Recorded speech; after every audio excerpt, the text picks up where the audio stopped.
लड़कियां 3 दिनों से सिग्नल टावर पर फंसी हुई थीं। न खाना न पानी। उनकी इकलौती उम्मीद एक डेड ड्रोन था जिसकी बैटरी खत्म हो चुकी थी। इसलिए वह टावर के सबसे ऊपरी हिस्से पर चढ़ी अपनी जैकेट उतारी और सुरक्षा के लिए उसे अपने हाथों पर लपेट लिया। फिर उसने टावर के सबसे ऊपर लगी सिग्नल लाइट को खोल दिया। उसने चार्जिंग केबल को लाइट बल्ब के सॉकेट में लगाया, लेकिन चार्जिंग हेड अंदर के पावर सोर्स से संपर्क नहीं बना पा रहा था। तुरंत दिमाग लगाकर उसने अपना हार उतारा और उसे सॉकेट में रख दिया। आखिरकार ड्रोन चार्ज होने लगा, लेकिन उसे पूरी तरह चार्ज होने तक उसी अजीब स्थिति में रहना पड़ा। तभी एक गिद्ध की नजर टावर पर बैठी लड़की पर पड़ी। वह डर से कांप रही थी, लेकिन पक्षी वहां से नहीं हटा।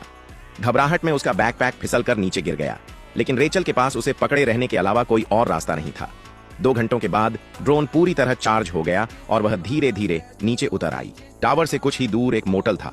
उन्होंने ड्रोन पर एक मदद का संदेश चिपकाया और उसे मोटल की ओर उड़ा दिया। लेकिन जैसे ही ड्रोन वहां पहुंचने वाला था, एक ट्रक ने उसे टक्कर मार दी और वह जमीन पर गिर गया। ट्रक ड्राइवर बाहर तो आया, लेकिन उसने सड़क पर पड़े ड्रोन पर ध्यान नहीं दिया। लड़कियां पूरी तरह टूट चुकी थीं, क्योंकि उनकी आखिरी उम्मीद भी खत्म हो गई थी। अचानक रेचल की सहेली टावर से नीचे गिर गई।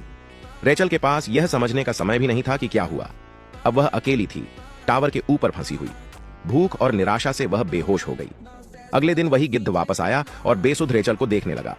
जैसे ही पक्षी ने उसे खाना शुरू किया, लड़की ने अचानक उसे गर्दन से पकड़ लिया। उसने शिकारी को ही अपना शिकार बना लिया। यही उसके जीवित रहने का इकलौता मौका था। कुछ शक्ति वापस आने के बाद उसने एक आखिरी कोशिश की। उसने एक रस्सी बांधी और टावर से नीचे उतरी। फिर हिम्मत करके नीचे लगे सैटेलाइट डिश पर कूद गई। उसने अपना फोन निकाला, पर सिग्नल अब भी नहीं था। उसने एक SOS मैसेज टाइप किया जिसे भेजा नहीं जा सकता था।